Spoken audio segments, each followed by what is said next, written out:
From Rixie, this is Frameform, a show about movies, moving, and everything in between.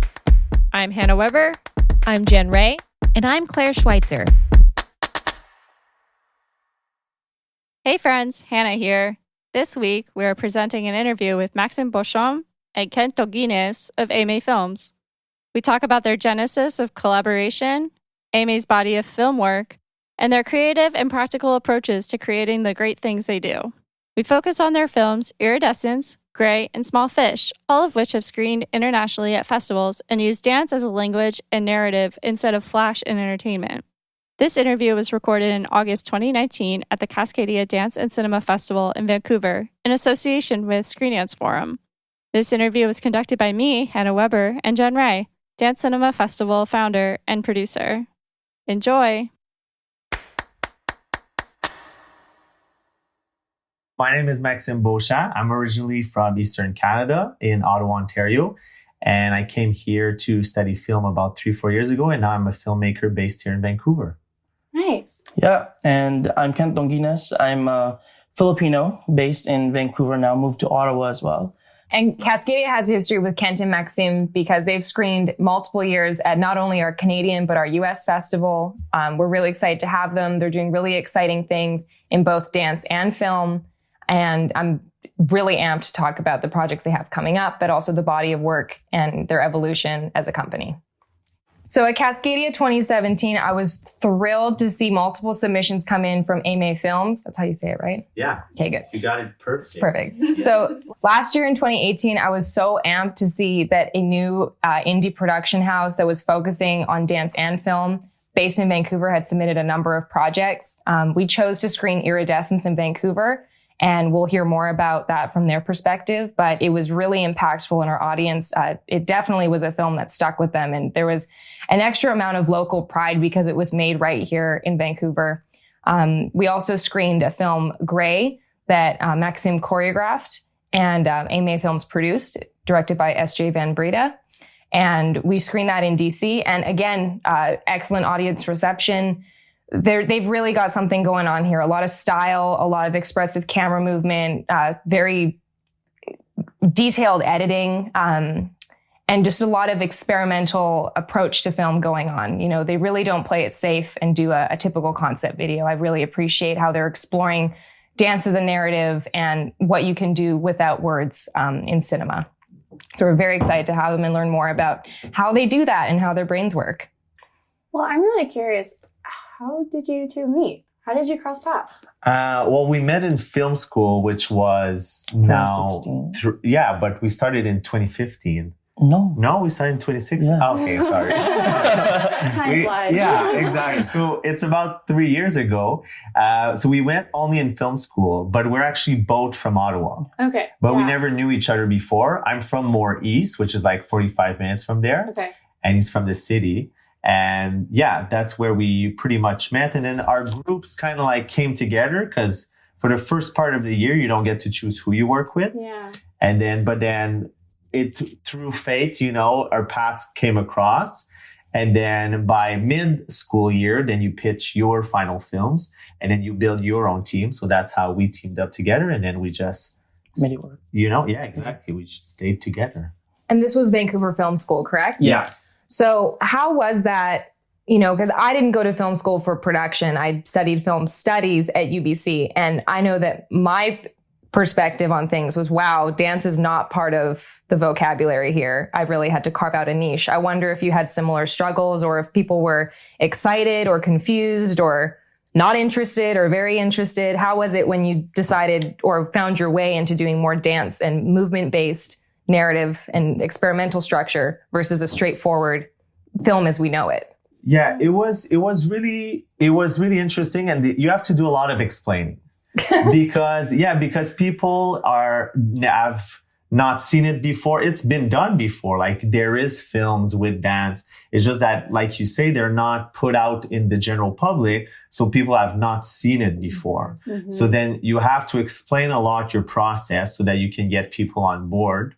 When I was writing Iridescence, there was a lot of back and forth because with dance, because you kind of use words, There is a lot of explaining that is metaphors, or it's more of like imagery. So when I was writing Iridescence, there was a lot of questions like, well, is it real? Is it not real? Is it like, why dance? Why? I just had to keep explaining, but also take the feedback, because they are giving me feedback story-wise. Yeah. It's just my job to translate it to dance. So you really have to communicate a lot. And isn't Iridescence, the original edit that we saw was about 9 minutes. Aren't you developing it into a longer project? We are. Iridescence has been pitched as a short for Vancouver Film School, and it was a really big platform for us to launching our careers after film school. It went to over 70 festivals. Still going. Wow. It was in pre-selection for the Canadian Academy. Yeah. So for me personally as a filmmaker, it's a very personal story. And I think that it can be carried in a longer format. And through this festival run, we've seen that there is a public for it. So yes, we are writing a feature film for Iridescence. And it's slowly being pitched and developed right now. And hopefully it'll come to fruition in the next year or two. I have goosebumps. I'm so excited for you guys. Yeah. That's awesome. Yeah. And at the end of the year, end of the year until mid 2020. We're still in the film festival run. We got picked up by 2 distributors, the Winnipeg Film Group and the Canadian Film Distribution Center. Filmmakers Distribution Center, it's based in Toronto. So they put up like this whole like year of like festival proposal for us. Just focus on just LGBTQ driven like focused film festivals. And I think we also had like dance and experimental like film festivals on the line. Yeah. Very exciting. So for those who don't know about Iridescence, can you give us your summary, your plot line of what it is? Yeah. So Iridescence is the story of a young teenager that lives with his father, who tattoos words on his body of what he mustn't be as an heterosexual man.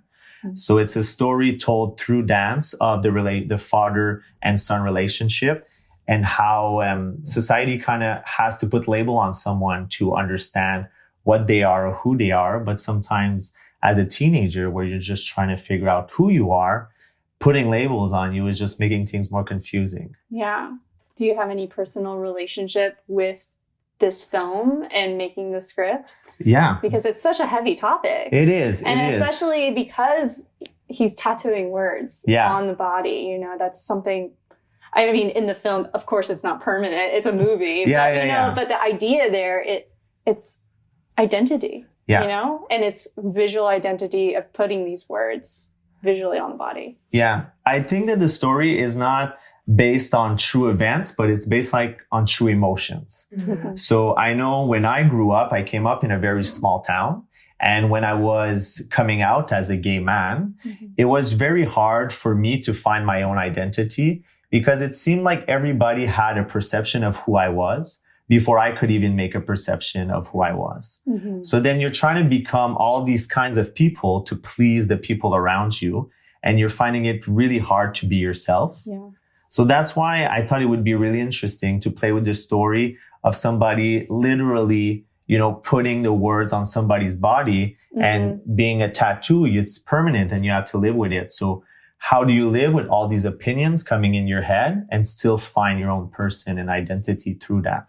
Yeah, very strong. I remember just seeing it and it hurt me, seeing the emotions and seeing the tattoo gun and even just the physical force that is done and executed in this film. It's very emotional.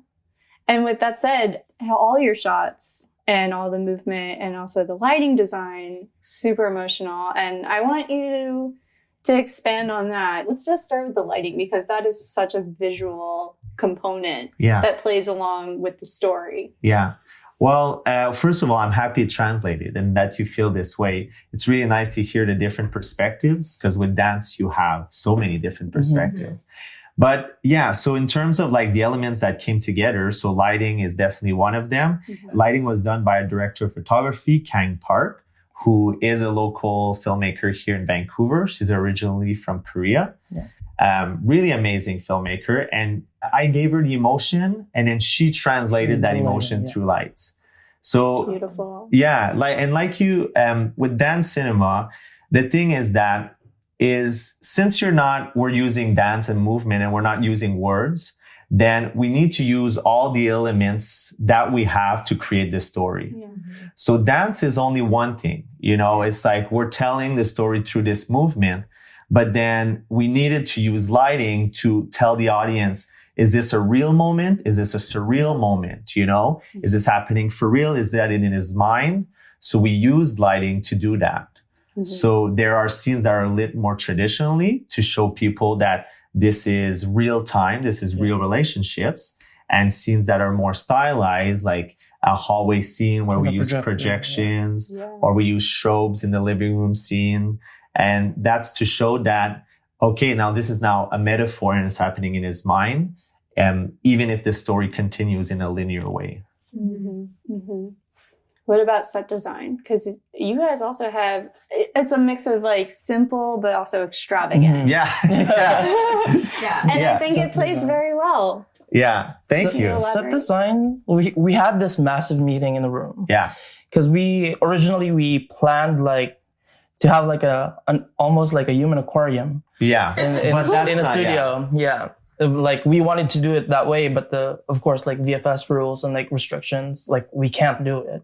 And they said, we've planned everything, water vacuum and shit. The line is a little bit before that. Yeah, exactly. But we sat down one time in a meeting with everyone, the lead creatives of different departments, and we started looking into installation art. Mm-hmm. And that's the whole concept of the cube was conceptualized inside the black box studio. Mm-hmm. Yeah. And then after that, our production designer, Myra Ometo, just incorporated the same materials that we use in the studio and even inside the house. Mm-hmm. So when we saw the dad in the kitchen and how there's strings everywhere to represent entrapment, and how the projector was also like a digital version of the strings. Yes. Mm-hmm. So we really worked from PD to lighting together just to make it look that beautiful. Your film does really have a texture to it, and I don't think that's something you always get. And it's interesting how, I didn't make that connection until you just said it, that the lighting and the strings do complement each other. Mm-hmm. And it is really a cohesive, you can just tell it's not, we have a lighting designer, we have a choreographer, we have a cinematographer, and they're going to make some sort of thing. It really is integrated so nicely, which is why it's effective. Yeah. So congratulations on that, because it's not easy to do. Thank you. Mm-hmm. Thank you. And for when we're looking at the artistry for the feature, we really want to carry those ideas in it. But we also, the short was very stylized and experimental. Yeah. For the feature, we kind of want to keep it a little bit stylized, but we want to bring it back also to the real emotions and the core emotions and just stretch those out a little bit more. Yeah, we're going to bring those elements, the stylized elements from the short into the feature, but we're also going to really prolong those real strong moments in relationships. So I'm also a big fan of your film Small Fish, which is about 13 minutes. And that's, another 4 minutes, which doesn't seem like a lot, but it is. And you accomplish a lot more scenes, a lot more, I wouldn't say necessarily more character development, but, there's just even more ingredients there. So could you maybe tell us a bit about Small Fish and how that's structured, or maybe the kind of success you've seen with that film? Because something I do really appreciate that you do, aside from an artistic standpoint, is how AMA Films runs as a business. And you have really taken it and made it your business to make your films happen. And I really respect that. So Small Fish was made under the Crazy Eights Film Society. It's a film competition based in Vancouver where we have to make a short film in 8 days. So Small Fish, with all the complicated stuff in it, was shot for 3 days and it was edited for 5 days with full editing. So full arrangement, the music, the color correction. Wow. So everything was done in 5 days. And then we go to the Center of Performing Arts and we screen in front of 1,400 people in one night. Mm. And after that, we have the freedom to, of course, do our film festival run. But Small Fish was actually not the original concept that we were thinking of pitching for the competition. So my story as an artist is that we did Iridescence as a student film. Then coming out of film school as a director, I was trying to figure out, it's very tricky. I was trying to figure out, what people want from me, or should I just be myself, or what should I put out there? Because let's be honest, dance projects is not something that everybody knows and will accept because they don't fully know it. Mm-hmm. So when I came out of film school, I started working towards more narrative projects. So I worked on another script, and that script we sent out to some of our, people that creative minds, directors that we respect, and we wanted their opinions. And the script failed hard. Oh, no. Which is totally, it's part of the process, And then it just made me think, you know what, Max, you got to go do something that you know and something that you like. And I took that feeling that I felt inside of me of failing really hard, and I wrote Small Fish. So Small Fish is pretty much the story of well, in a way, yes, but it's a story of a woman that, is used to being a big fish in a small pond. Mm-hmm. And now that she becomes this small fish in this bigger pond filled with opinions all around her, she doesn't know how to react to it. So she starts trying to adapt her work, but that just pulls her into this dark path. So she realizes that, she's just got to be herself and keep going and keep trekking. I think you're a great fish. Thank you. You're the perfect size fish for whatever pond. Yeah. And you're a great fish. Yeah. So that's how Small Fish came about. So when we pitched this to Crazy Eights, it was their first dance film that they were having, which is really, it's a privilege to have done that. With no dialogue and everything. So we learned a lot from the student film, and I brought all these learnings into this film. So I'm glad that you see that there was improvement, because, we've done a lot of stuff here, and I'm like, no, you know what? This will be better for the story. And then we got the chance to do that with Small Fish. And I think we had a really great product in the end. You sure did. Yeah, it was a fun one. It was really, one thing that I experienced is that during the screening, we were with 6 other films that were done for Crazy Eights, and we were screening 5th.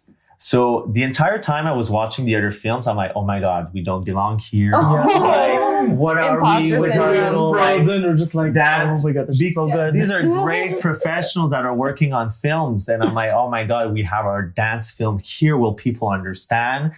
And then I was stressed the entire time. And then by the time our film came about, and then after it played, the reception was so great. Yeah. People, we talked to them after, they had great reactions to it. I mean, they might be polite because we just screened, but no matter what, I still took it in as positive things. I'm glad that people felt like it was different and that we brought something new to the table. So in the end, really proud of what we accomplished. That's awesome. And Vancouver alone is also a dance-oriented city. Yes. Yeah. And half of the people who are dancers are also actors. Yes. So when we screened Small Fish on the gala, a lot of people came to us saying, hey, I'm an actor, but I'm actually also a dancer. That's why I really appreciated your film. Mm-hmm. And I think that's one of the things that people just need to embrace even more in the city. Yeah. And they need to embrace that sometimes you don't need dancers to include movement. Mm-hmm. Yes. When we did Iridescence, the father had a gymnastics background, but never had a dance background. Oh, wow. Yeah. And then you get so much, because then you just work through emotions. Yeah. Not through technique. So then you just get something so organic. So you don't need dancers if you want to add movement. It's better to have a actor that can move than a dancer that can't act. Mm-hmm. Which is true. unfortunately sometimes the case, is dancers focus so much on their facility and their technique and their dance movement, and they can't act, which isn't going to translate to screen. Very true. And then we were saying earlier, Small Fish is 13 minutes. So what made you want to go a little bit longer? And then as you're going in future projects, even longer. Yeah. So what is the challenge there for you guys? To be fair, Small Fish is long because the credits alone was very long. It's it's really 5 minutes. And like the rest is credits. Like it's like around 11 minutes That's with pretty 2 long. minutes Yeah. of credits. Yeah. Oh, that changes everything. We're completely changing the question now. Just kidding. No, Yeah. but yeah, honestly, going on a longer format is just because once again, when you're not using dialogue, you kind of need more elements to make the story come together. Mm-hmm. So with dance, you could use one movement to say the story, Mm-hmm. but if you really want to get deep in it, I feel like you got to spend time looking at the artist move within the space. Yeah. And to do that, then you just got to, the film just starts getting longer and longer. And then you're like, oh, I have a feature film. Okay. Yeah. I think that's why Small Fish is a little longer. And we cut a lot. Yeah. It could have been like 20 minutes. Yeah. Wow. Yeah. But I also think like script to screen is also, it's one of the rules that gets like broken every time you do a dance film. Yes. Yeah. So like we would write like an 8-page script Yeah. in narrative and like mainstream film, like it's like one page is equal to 1 minute. Mm-hmm. But in a dance film format, like Max could write an 8-page script and it could be like 20 minutes. Yeah. Wow. Yeah. Yeah. Because when I write, he elongates his arm, that is one sentence, but it could be 15 seconds Right. on film, you know? Yeah. Yeah. It's an interesting comparison right Yes. there. Mhm. Yes. Very interesting. Yeah. Do you mind sharing more about your process, script to screen, or maybe how you direct, in process? Yes, definitely. So I'm not a writer and I've never been trained as a writer. But as a director, I feel like the easiest way to communicate the vision is to write a first draft. So I always write my first few drafts myself. And then hopefully I work with a story editor to get the story to where it needs to be. With Iridescence and Small Fish, I just took the draft all the way to the final thing and then I just wrote it, because we had such short time frames. Mm-hmm. But because I haven't been trained as a writer, writing dance has been really tricky because dance is very visual. I see it, I can feel it, but how do I put it in words? Yeah. And also French is my first language. English is my second language. So oftentimes like my sentence will just repeat themselves. Mm-hmm. So for me to really translate from script to the team, I really need to have personal meetings with the DP and the PD and the actors to really show them the vision because unfortunately I don't have the tools yet to say that vision within a script. Yeah. And can we just say that is huge? A lot of people are not bilingual. So the fact that you are able to be bilingual, live in a different city, work there, communicate with people, it's not easy. Yeah. There's Yeah. some people that will never be able to do that in their life. So, that's worth acknowledging. Thank you. So doing like the script you have to communicate a lot. There's a lot of speaking because also the keys don't know how dance work, how to shoot dance. So my job as a director is to put things in perspective with them. Yes. So like, how can I explain to somebody who's never seen dance or how to shoot dance? How can I explain to them the emotions I want to carry through? So then it's just to put it in a situation that they might have seen before. Yeah. A lot of references, a lot of past films. Okay, so since you're directing, and because you're such a, I don't know, you could say emotional movement, are you working with a choreographer or are you the choreographer or are you collaborating with your dancers? How is that process evolving and creating? I oftentimes will work with a choreographer, especially on bigger projects. On small projects, like for example, we've shot a short dance fashion film 2 weekends ago with Cassandra No. And for that, it was a very small project, which was more freestyle. So we just worked with Cassandra and the movement. But on bigger projects, I make it a point to work with choreographers. As director of a film, there's so many elements you have to control. That choreographing yourself is really hard. And also, my background in dance, I come from the hip hop world. But I've also been trained in a very small town. So we never had a lot of technical training or like grooving training. So I feel like a choreographer brings in a lot of those elements. They have a lifetime of training. And different choreographers will bring in different styles as well. So matching their style with the vision and the emotion just creates a more elevated project than just me being one person dictating a lot of different elements. Then it's not as layered as working with different people. That's very mature of you to understand that you have a lot to contribute, but you can elevate the project if you maximize other people's talents. It's pun not intended. Exactly. You know, people are experts in their fields. Like as a director, I do not say that I'm a specialist in lighting or in art or in dance or anything. Like I don't know where I heard this before, but it's a very famous quote. It's like, a good director just makes good choices. You know, we're just like, we just curate choices to make one vision happen. But we have to work with experts like choreographers to really make that happen. And at the same time, it encourages new voices, which is really great. That's a fabulous thing. And I myself, as a filmmaker, my day job and my bread and butter is video editing. I always think, like, you know, when we're making these works, we're a team and everyone has their own expertise and we're all in it because we're making one giant thing that's an amazing thing. And I think that's very important. I'm glad that you value that and respect other people for that. Because that's what filmmaking is. It is. It's not a one-person thing. No. We're all in it together. And that's what makes something successful for everyone, including the audiences. The audiences are there to support you as well. That's why I always find it tricky when I was saying that to Kent yesterday, when I see like a poster that says like a film by and it says like one filmmaker, it's like, it's not a one person film. Like so many opinions came into that.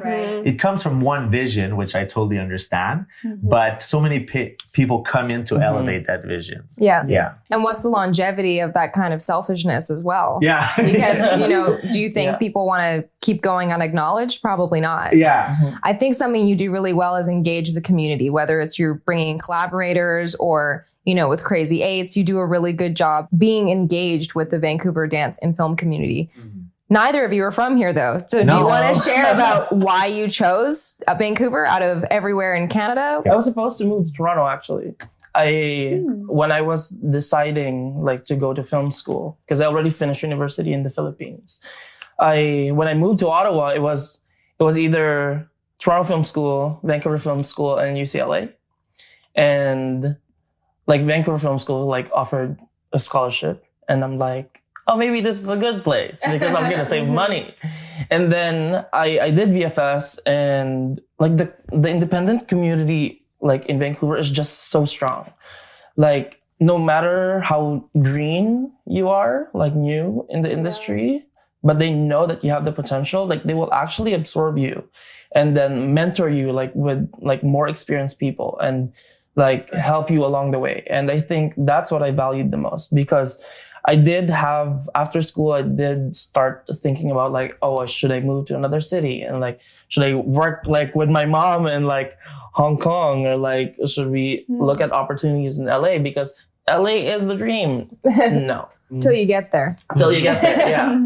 But yeah, like because of the warmth of the people in Vancouver, I think that's what made me stay. And yeah, like starting the company like with Max was, and so far we've been getting projects, which is great. Yeah, I think that's like one of the main reasons. Yeah, what brought me to Vancouver is a similar reason as well. I was looking to go into film school, and then I saw Vancouver Film School, and I'm like, that looks great. Let's do it. Nice, let's go. And then I came here for that, and then I discovered the dance community here. I started taking classes at Harbor just here and there. And then when I started doing a dance film, I discovered choreographers and other dancers. And I'm like, wait, whoa, there is a community here. It's big. There's a lot of opportunities. So yeah, so then I stayed for all of these opportunities. I think I'm realizing now that Vancouver is a lot of a service city for films, which gives a lot of work to dancers to work on commercial films and commercials and all of that. So it's more tricky, I feel, for directors to peak here, but there is a lot of opportunity in the indie industry. Mm-hmm. So that is great because as emerging filmmakers, that's how we start to make a name for ourselves before entering the big guns and the big world. What has been the benefit or what has been your experience with, I mean, you said Iridescent screen at 70 festivals. So what's that been like having your film, you know, the local engagement, but also getting it out there in the world? Yeah. Iridescent screen everywhere. Unfortunately, we couldn't go to all these festivals. We try our best in like the nearby ones. Yeah, exactly. No, of course not. Like that's you budget for a whole new film. Exactly. It's like traveling. Yeah. We should have went to more. I wish we could have went to more. I wish we went to like the December one, like in UK. Yes, because that was a big one. That was a big one. Yeah. And it was like an award system. Which one was it? It's driven by Film Critiques. It's called the UK Film Review Awards. Oh, awesome. So it's an award system run by Film Critiques in UK. Mm-hmm. And we were nominated for Best LGBTQ Film against Call Me By Your Name and Love, Simon. What? And then the nominations came out and I'm like, hey Max, like look at this. The like, Oscar nominated Call Me By Your Name. Like, what? Our little indie film? Yes, we were like, That's look amazing. at this. Like we got nominated. And then Max was like, it's an honor to be nominated. And then like a week later, results came out and we won against them. I can't believe I missed that. Congratulations. That's awesome. Thank you. And we were just like, what? Yeah. Because I'm such a huge fan of Call Me By Your Name. It's beautiful. Yeah, it's an incredible film. I wanted to, I like, actually, I don't buy many DVDs, but I want to own that movie. Yeah. Because it's just so near and dear and Well, it's no iridescence. Yeah. it's not the same. Yeah. But yeah, and also being in festivals gave us the chance to do other films. Mm-hmm. Like, for example, when we were pitching for Crazy Eights, we were very lucky that Iridescence was screening at the Whistler Film Festival. So the whole Crazy Eights judges and administrative team was at the Whistler Film Festival. Okay. And we were not chosen yet for the top 6. We were just top 12. Watching Iridescence made them understand what Small Fish would be. Yes. And that's why I think we got in. Yeah. Because they knew exactly what we could do after that. Yeah. Yeah. So that's really awesome. being in all these little festivals really gave us that push to go to the next level. Yes. That's awesome. Yeah. And it's nice. Like, especially if the festival has a market. So when we pitch for our next projects, like the last thing that we would tell them, I'm like, oh, by the way, we have a film playing in this festival. Yeah. Like, you should check it out. Yes. And that's when, like, the next time you see that person, hey, I actually watched your film and I really liked it. And like, now you know, like, what we can do. Yeah. So like, give us the money. That's really awesome that you guys have just like been sprouting and blooming and just kind of just expanding your branches. Yeah. It's really nice to see that. It's been, thank you. And it's been a great, like we've been hustling a lot. Yes. It's a lot of pitching and no's and trying to follow up. And, but what's good now is that we feel like we're making bigger and bigger contacts, make bigger and bigger projects. One thing that we are very happy about is that we're starting a really healthy relationship with the Filipino market. We did a film last year where MA Films was a service production for a film starring Aga Mulak and Bea Alonzo, made by Star Cinema, Viva Entertainment, and Black Cap Pictures. They're also called 1017p. So doing that service production gave us the chance to fly to the Philippines and meet with all these companies. So 1017p was the main producers, and they allowed us to contact Star Cinema and all these big companies in the Philippines. And now we're pitching dance films to the Philippines. Awesome. Because they're a huge community. Like in the dance industry, like me coming out of hip hop, like if you look at the hip hop championships and all of that, Philippines are always in the tops. They're like and then here in Vancouver, like there's a dance crew, there's at least half of it is Filipino. Like it's in their genes. They have a high caliber. So we're like, why aren't we doing a dance film with Filipinos in the Philippines? When we were pitching, the last one that they've done was only like 20 to 25 years ago. Wow. Yeah. It's like 1995. Wow. Now they just came out with a new one. that was a really close reference with Step Up. Yeah. Okay. So we're trying to show them what we can do with storytelling in dance and not just a film about dance. Yeah.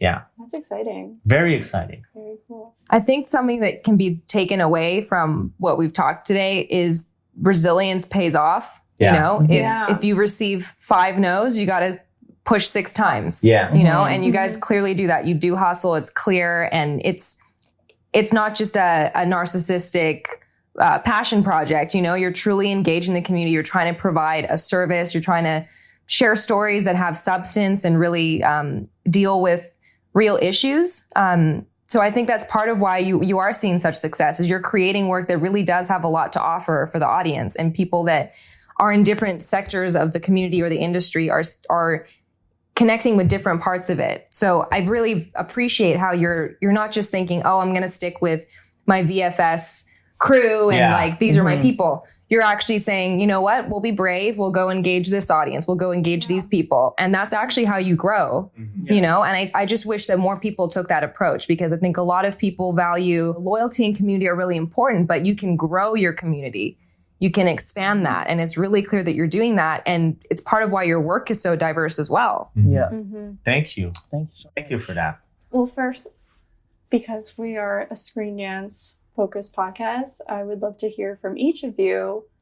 What is screen dance? What is your definition of screen dance? After watching all the films last night, and obviously like when we watched our film together with the other films like a year ago, and I talked to Max about this last night, like there's no certain definition of what screen dance is, but as an individual, you can define it yourself. And for me, as a filmmaker, I would define screen dance as a film, yes, but at the same time, it's and you incorporate dance, yes, but I want to see, like for me, a screen dance would be like a film that uses dance to make the story move forward. So what does that entail? I think if the dance like values or like showcases like the setup of the character, and then shows us the conflict of the character, and then gives us the resolution in the end, I think that's what makes like screen dance more meaningful, like to me. And like one of the films I watched last night that really resonated to me was The Field. The Field. Yes, Holly Wilder's film. Yeah, that was Holly and Duncan Wilder's film. That was my favorite film last night, because it was a very simple setup. Like, yes, it's very experimental, but like you can see like how they established like the character of the girl, how she was dealing with them as the conflict, and then how she started cutting that is the resolution of the story. Yes.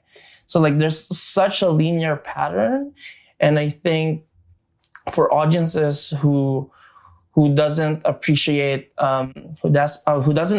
like experimental like styles in film, like I think it's easier to understand, like if the dance tells that certain narrative.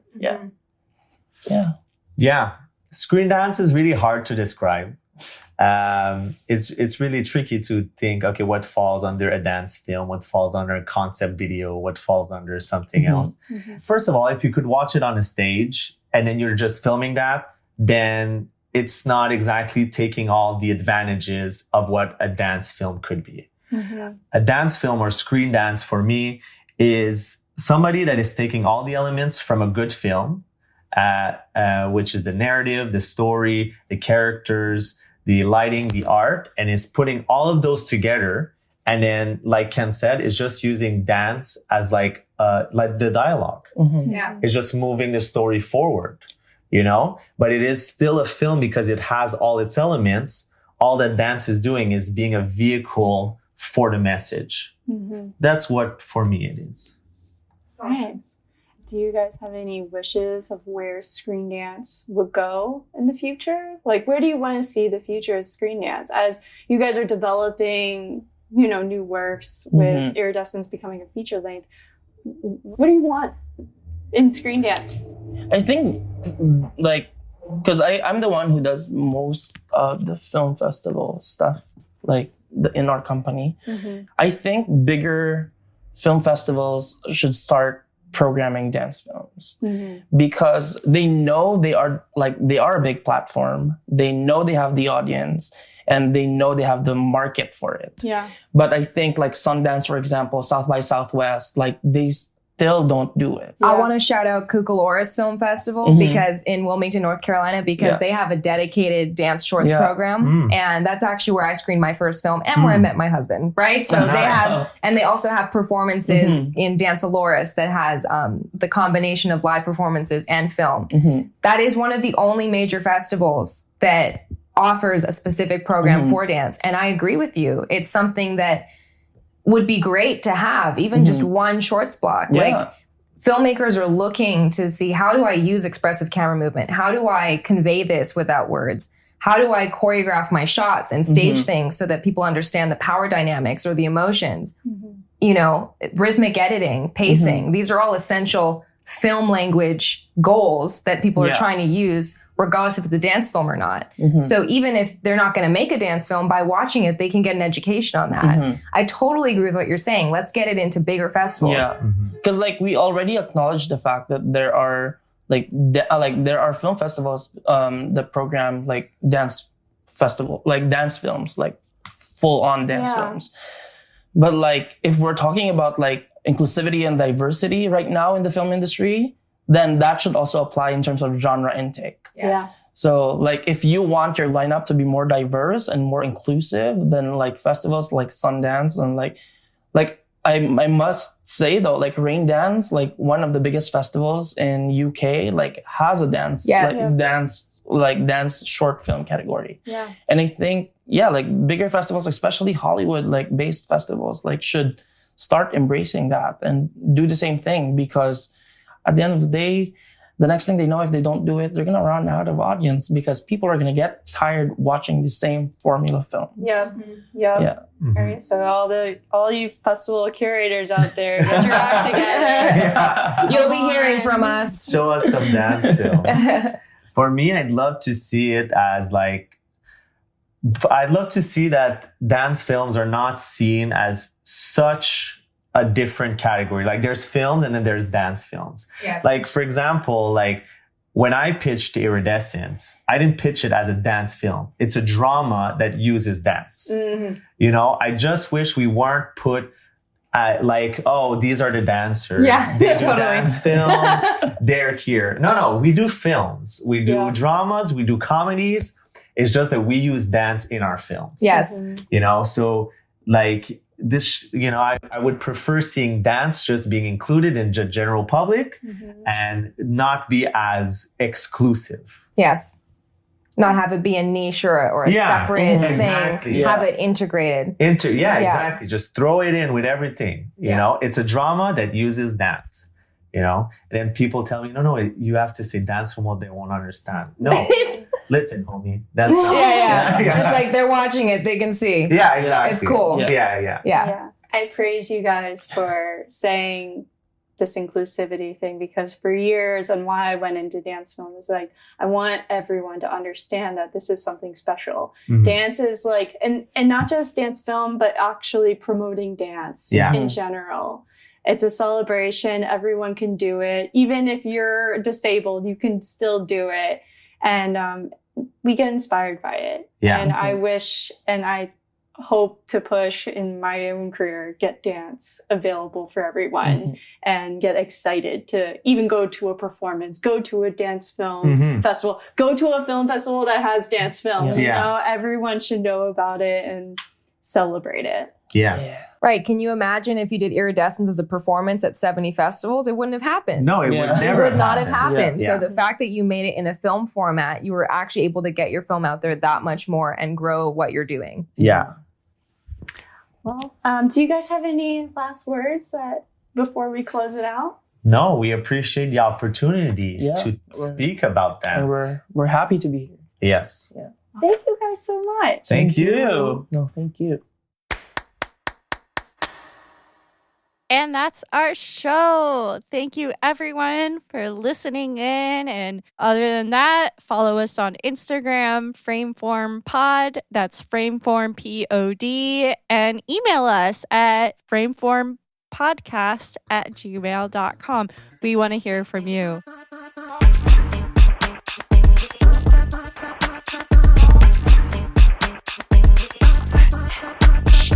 Frameform is a production of Rixie, hosted by me, Hannah Weber, Claire Schweitzer, and Jen Wright. Edited and mixed by myself and Mason Carlton. Thanks for listening. We'll see you next week.